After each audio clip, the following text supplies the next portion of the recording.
The unique thing for me about up in and out is I think it is chronologically up, in, and out, because we cannot do in if we don't have an up, you know? If we aren't engaging with the living God in a personal relationship, if we aren't pursuing Him, then we're already gonna try to do community, but ignore the one we're communing around. The ability to like actually press in and to pursue God and to spend time with Him.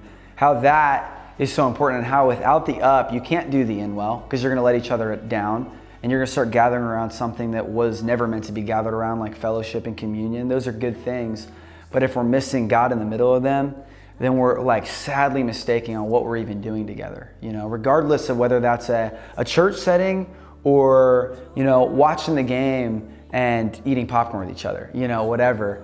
And out, the same thing, you know. Why could we ever think that we have something to give people if we don't even know what we're trying to give to them?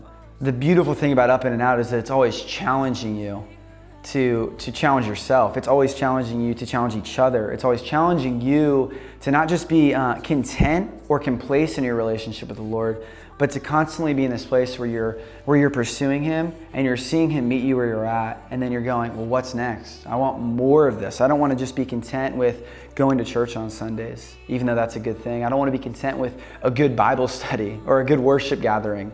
I don't want to be content with good fellowship. I want to pursue Jesus. I want to see Jesus come in and do things that are remarkable. You know, I want to see people come into an atmosphere of a good in community, but knowing that what they're coming into is not just a bunch of good-looking people or a bunch of people that are really kind to them. They're walking into a group of people that are pursuing God with everything in them.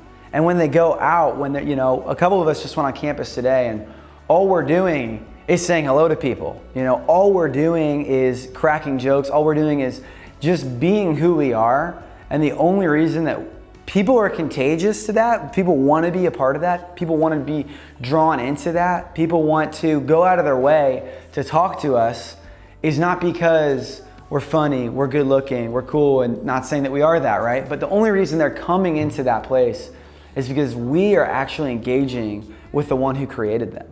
You know, everyone on a college campus, whether they like to admit it or not, is looking for something. They're looking for purpose, they're looking for belonging, they're looking for meaning, they're looking for the big question, what is my purpose, you know? And when you have believers that are pursuing the up, it's so easy just to live and be who you are, because you'll automatically do the out, because you're being possessed by the love of God. You're engaging with the holy God in the place of going up, right? And spending time with Him.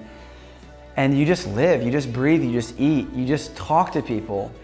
And the Holy Spirit, you know, is so present with you, because there's a real intimacy there. There's a real communion there.